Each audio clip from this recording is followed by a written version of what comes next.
नमस्कार दोस्तों, हम बात कर रहे थे डायरेक्ट और इनडायरेक्ट की। डायरेक्ट और इनडायरेक्ट में आज की क्लास में हम स्टडी करने वाले हैं कॉन्सेप्ट नंबर 10 के बारे में। 10 नंबर कॉन्सेप्ट में बेसिकली आज हम डिस्कस करेंगे ऑप्टेटिव टाइप के सेंटेंसेस, जिसको हम डिस्कस करेंगे कैसे उनको डायरेक्ट से इनडायरेक्ट में कन्वर्ट करा जा सकता है। तो हेडिंग डालिए कॉन्सेप्ट नंबर 10।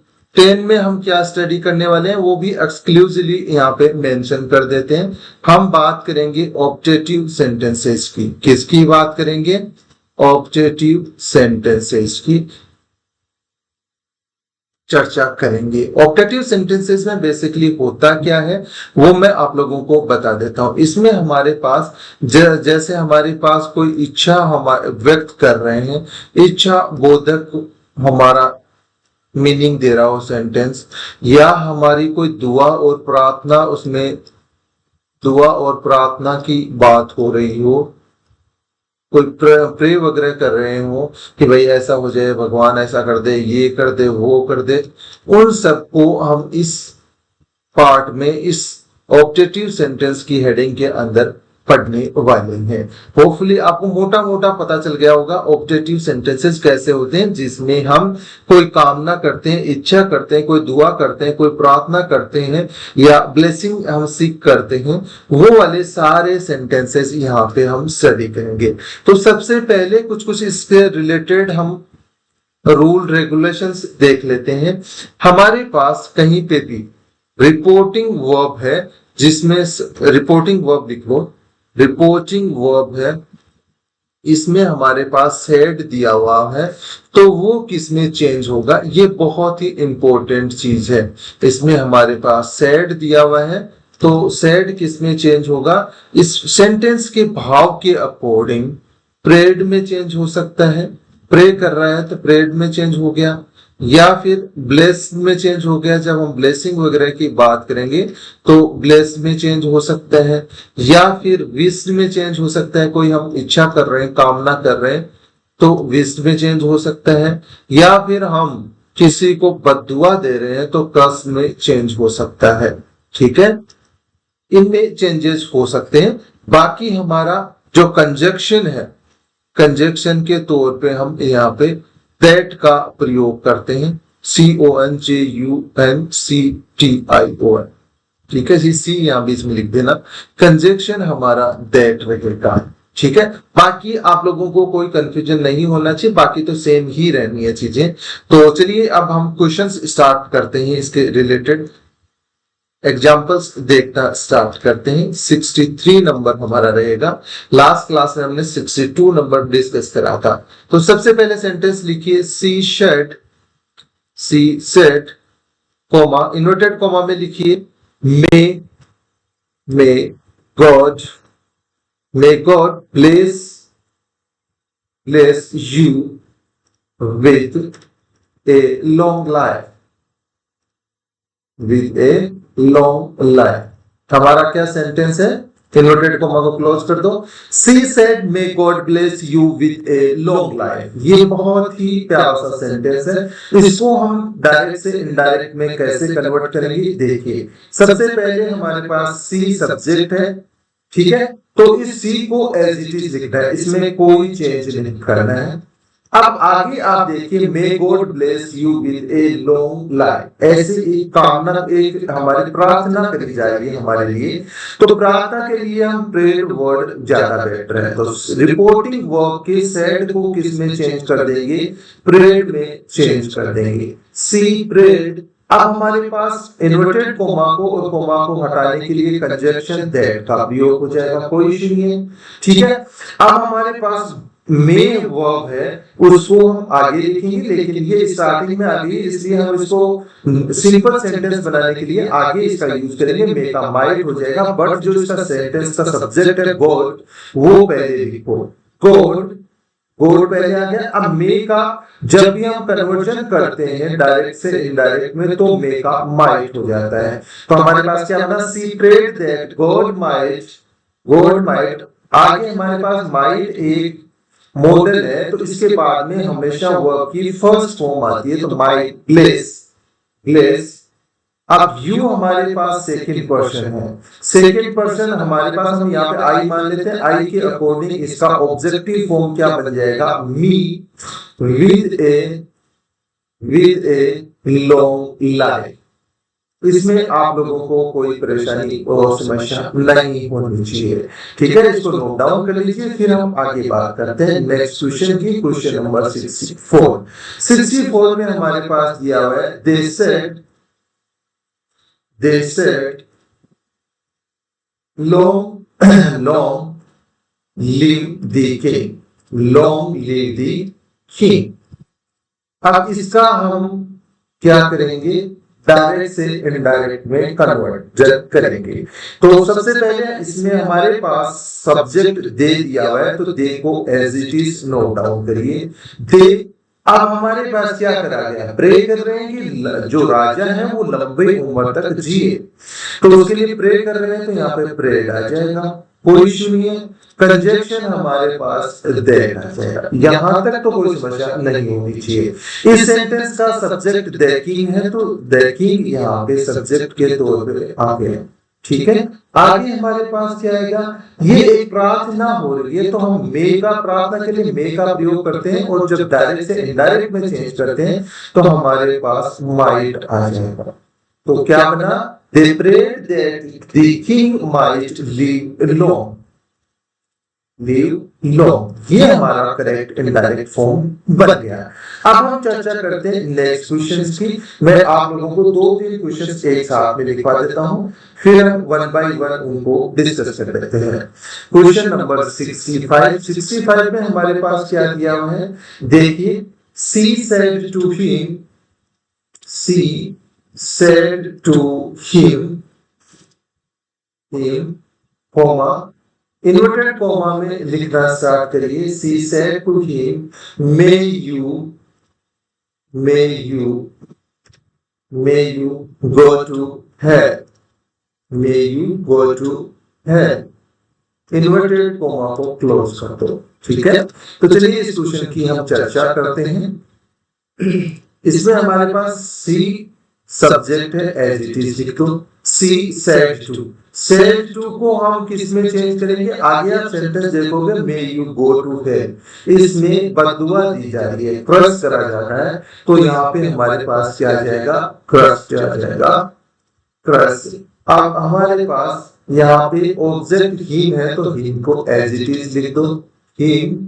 कंजक्शन के तौर पे हमारे पास दैट आ जाएगा। आगे हमारे पास यू है, यू हमारा सेकंड पर्सन होता है, ऑब्जेक्ट के अकॉर्डिंग चेंज होता है, ऑब्जेक्ट हमारा हिम है, हिम के अकॉर्डिंग यू का क्या बन जाएगा, सब्जेक्टिव फॉर्म ही बन जाएगा। मे दिया हुआ है, मे का हमारे पास जब भी इनडायरेक्ट फॉर्म में चेंज करते हैं तो माइट लिख देते हैं, माइट के साथ में वर्ब की फर्स्ट फॉर्म गो आ गई, और बाकी बचे हुए सेंटेंस को आप लोग एज इट इज लिख दीजिए, गो के साथ में टू आता है, और हेल एज इट इज लिख दीजिए, ठीक है।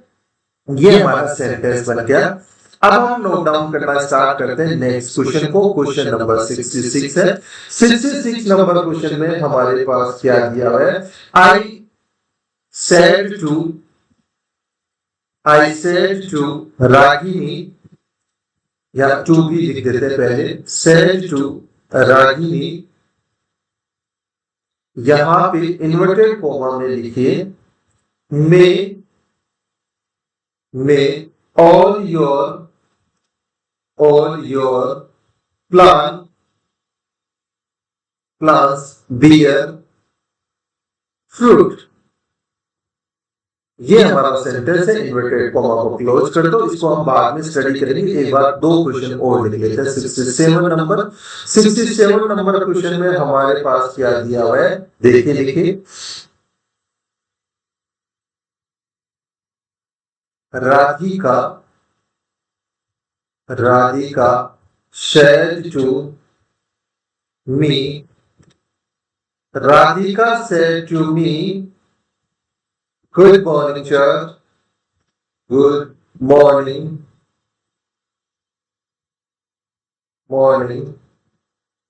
sir, इन्वर्टेड कॉमा को क्लोज कर दो। ये सेंटेंस हो गया। इसके अलावा हमारे पास 68 नंबर, सॉरी हाँ 68 नंबर क्वेश्चन रहेगा सी, या ऐसे लिख लो, he asked, thank you, thank you. आप बहुत ही प्यारे प्यारे सेंटेंस है, ऐसे कुछ सेंटेंस काफी बार पूछे जाते हैं, तो ये तीनों सेंटेंसेस को हम वन बाय वन यहाँ पे डिस्कस करना स्टार्ट करते हैं। सबसे पहला 66 नंबर क्वेश्चन, इसमें हमारे पास क्या दिया है, आई सब्जेक्ट है तो आई को एडजेक्टिव लिखो, सेड टू हमारे आगे वाले पोर्शन जो इन्वर्टेड कॉमा में उसके अकॉर्डिंग चेंज होगा, may all your plants bear fruit.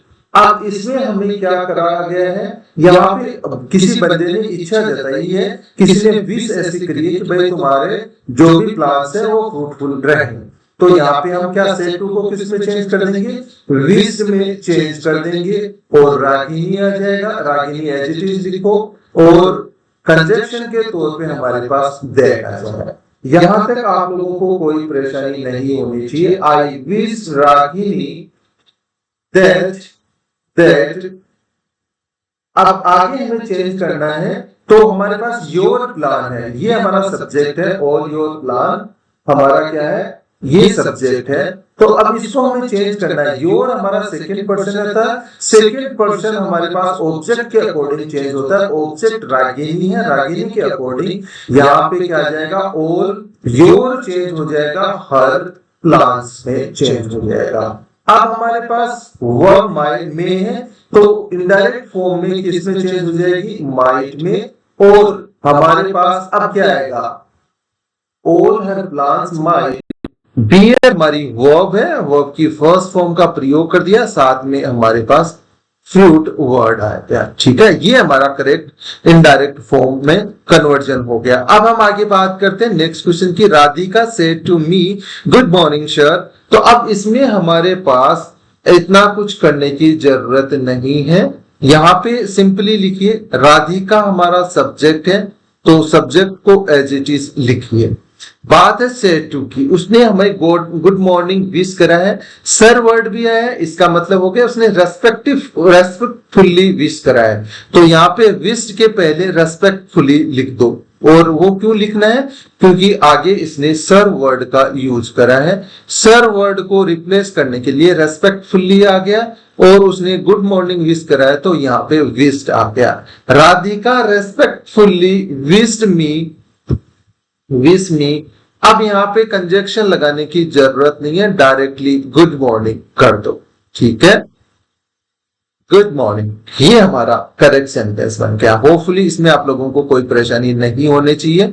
67 और 68 सिमिलर से क्वेश्चन है, थोड़े से डिफरेंट क्वेश्चन है, तो मैं आप लोगों को अब 68 नंबर क्वेश्चन करवा देता हूं। इसमें क्या है, ही, अब आस्क और आगे हमारे पास थैंक यू है, तो इसको डायरेक्ट को हम किस में चेंज कर देंगे, ही थैंक्ड मी, थैंक्ड मी, ये इसका इनडायरेक्ट फॉर्म बन जाएगा, ठीक है। अब मैं आप लोगों को 2 क्वेश्चन करने के लिए दे देता हूं, जो कि आप लोगों को एज ए होमवर्क के तौर पे मैं दे रहा हूं, वो दोनों क्वेश्चन आप लोगों को करने हैं। तो हमारे क्वेश्चन नंबर रहेगा 69 नंबर क्वेश्चन लिखिए।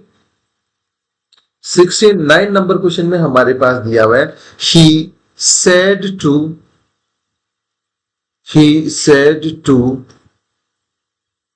Guzel, he said to Guzel, hello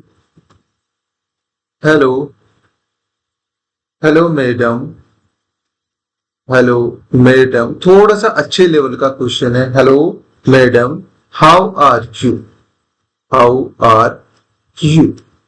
ये क्वेश्चन मुझे बहुत प्यारा सा क्वेश्चन लगता है, तो आप लोग इसको करने का प्रयास करिए। यदि हो जाता है तो वेल एंड गुड है, नहीं होता है तो मैं आप लोगों को करवा दूंगा, ठीक है। अब हम एक क्वेश्चन और आप लोगों को होमवर्क के तौर पे दे रहा हूं, वो भी लिख लीजिए, नोट डाउन करिए। he asked, या said टू कर लो, he said congratulations,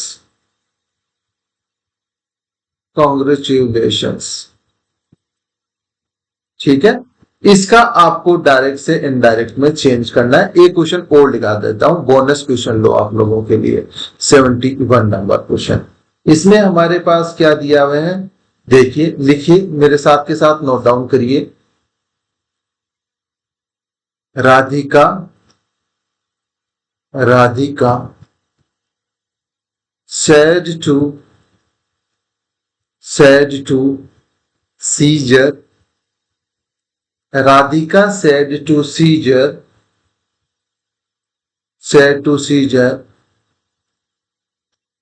good evening sir,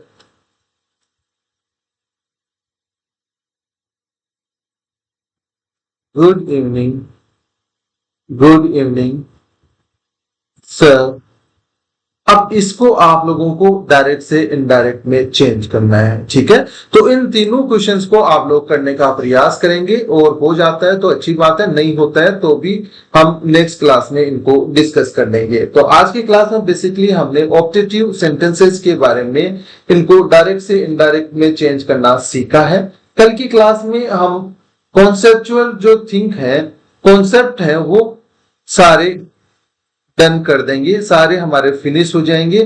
फिर नेक्स्ट टू नेक्स्ट क्लास में हम इसमें प्रैक्टिस क्वेश्चंस करना स्टार्ट करेंगे। कल की क्लास में बेसिकली कंडीशनल सेंटेंसेस के बारे में पढ़ेंगे, वोकेटिव केस जो नाउन से रिलेटेड होते हैं उनके बारे में पढ़ेंगे, ठीक है। यदि हमारे पास रिपोर्टेड स्पीच डबल हो तो उनमें हम क्या कर सकते हैं, ऐसे सारे क्वेश्चंस हम कल की क्लास में डिस्कस करने वाले हैं। तो आज की क्लास में इतना ही, मिलते हैं नेक्स्ट क्लास में और बेहतरीन कॉन्सेप्ट और एग्जांपल्स के साथ।